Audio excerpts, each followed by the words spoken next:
You are done shooting and you have all the footage at hand. But how do you turn all of this into a very great, compelling piece? Well, it is all within your reach with the power of editing. So, pull out your chair, fire up your computer, and I will show you how to turn all of those footage into a very great, compelling piece. Hello guys, and welcome to this channel. On this channel, we take the big Hollywood ideas and we transpose them into smaller ideas so that you, the indie filmmaker across any part of the world, can implement in your works. Today, we are talking about editing and how you can go about editing your footage. But guys, before we get straight into the topic, if you're new to the channel, kindly click on the subscribe button and hit on the notification icon so that you get notified anytime we drop a new video on this particular channel. So guys, with that out of the way, let's get straight into the content. But guys, before we get into it, one major thing you must take note is that all the tips we are going to be sharing here today are not 100% guarantee of making you or transforming you into a very great film editor. Editing takes a lot of years or a lot of months of practice in order to develop your very own style. So apart from just learning here or just picking up the tips here, all you need to do is to keep editing more and you are going to become a very great video editor. So with that out of the way, let's start with point number one, variety shots. What do we mean by variety shots? Just make sure that you have wide shots, close-ups, mediums, and all other variations to your advantage so that you have a lot to choose from on the bench.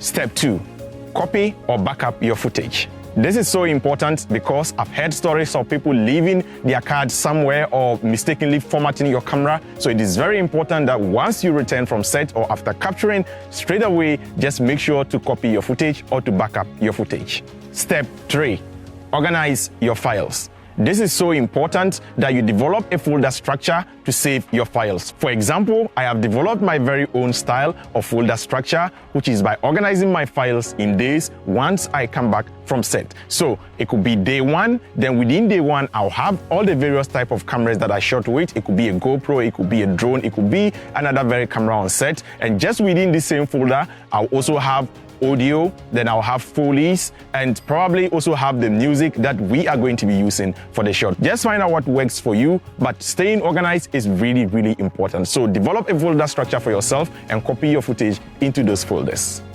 Step 4, editing space. You need to choose for yourself or find for yourself a very conducive space where you can sit down and edit with your peace of mind, because editing is a serious business. You certainly need all your senses intact in order to be able to make the very great choices which are going to lead to the success of your video. Step 5, watch your footage.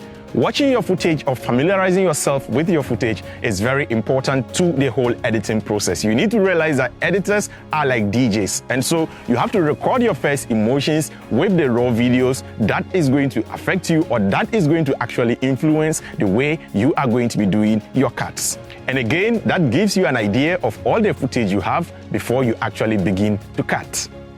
Step 6, assemble edits.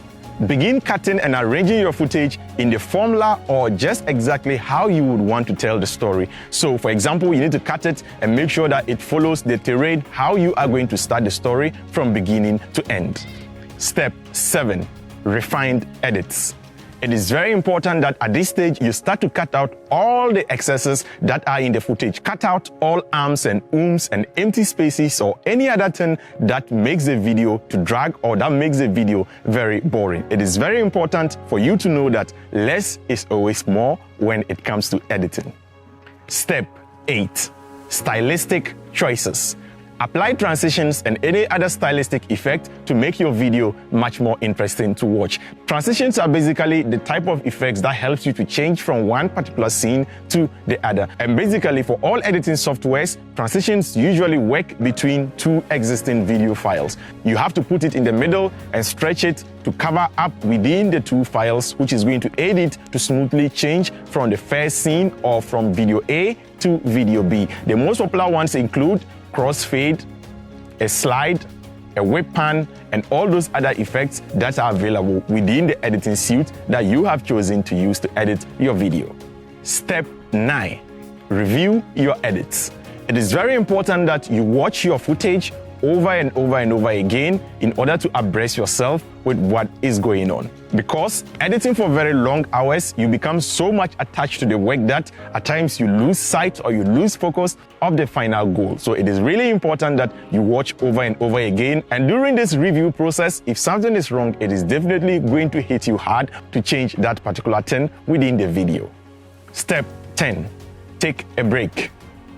Taking breaks are so much very important when it comes to editing, because once you sit down for a very long time, you get so much emotionally attached to your footage that you lose sight of the main focus. So it is very important that at this stage, you move out, go out, take a walk, or just go and interact with friends, go for a drink or something, come back the next day or return some few hours later to review your footage, and you will be shocked that there is a lot of changes, or you are going to initiate a lot of changes to the edits. And most of the times, you will begin to wonder, how did I come about this? Or how did I really do this? Was I the one who did this?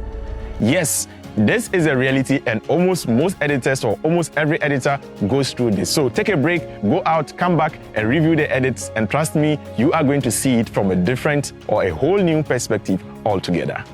Step 11, work on your sound. I can't overemphasize the importance of this point. Sound is 70% of your video. Your audience can forgive you for a very crappy images or very crappy video, but they will never forgive you if they don't hear what you are saying. Sound, sound, sound, sound. Yes, you can hear that, and trust me, imagine the whole video was in that voice. Let's try that again. Hello, welcome to this channel, and we are here, we want to shoot. Boring, right? And that is how it will sound if you don't pay attention to your sound. It is very important that you take time to work on your sound very well to put it up there. Make sure your sound is top-notch. And you are going to convince your audience into believing that the video was designed to be exactly how you wanted it to be. It is also important that you choose the right music that sets the tone for your video. And the best place to get this is the YouTube audio library. And I have a separate video or a different video on this channel where I go into details how you can get free audio on or from the YouTube audio library. Step 12, mix your sound. Mixing your sound means making sure all the sound peak at the right level. So for example, you need to make sure that when someone is talking, the music is very low, and when they are not talking, it's very high. You also need to make sure that the dialogue and all the music doesn't peak above a certain level. You need to make sure that everything is really at the right levels and nothing is competing with the voice. A general rule of thumb here is to listen to other YouTube videos or just watch other YouTube videos and listen to the sound and compare that to your video. The other thing is to close your eyes and just listen to your video from a very neutral perspective without seeing the visuals or without seeing what is happening on your screen. And that is going to inform you, or that certainly is going to give you the true reflection of what is happening. Step 13, color grade and color correct your footage. This is a very important step within the editing process. This is how this video would have looked like without color correction or color grading.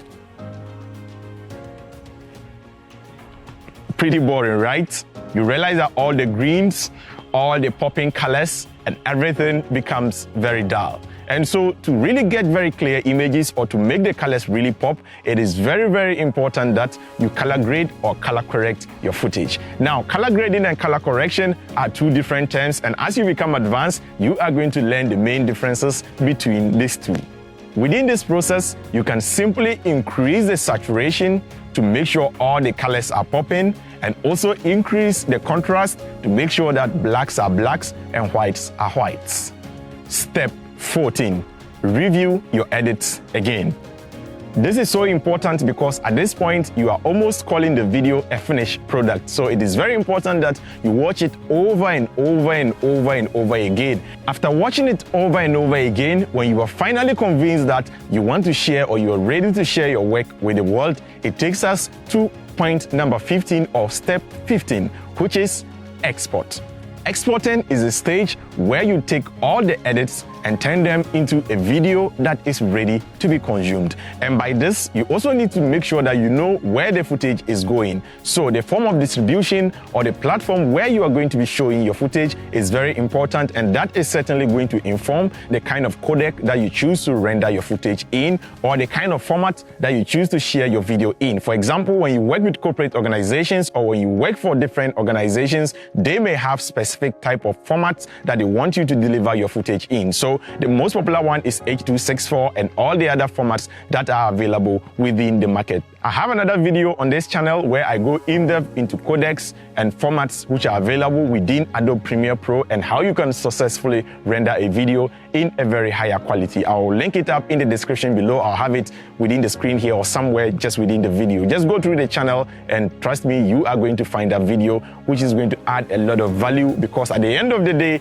after all the editing process is done, the only way you can get to share this footage with the world is by rendering the footage into a very consumable format which can go on mobile phones, or if you are a YouTuber and you want to share your videos on YouTube, most of these editing softwares also have straight YouTube codecs or formats that are going to be ready for YouTube consumption.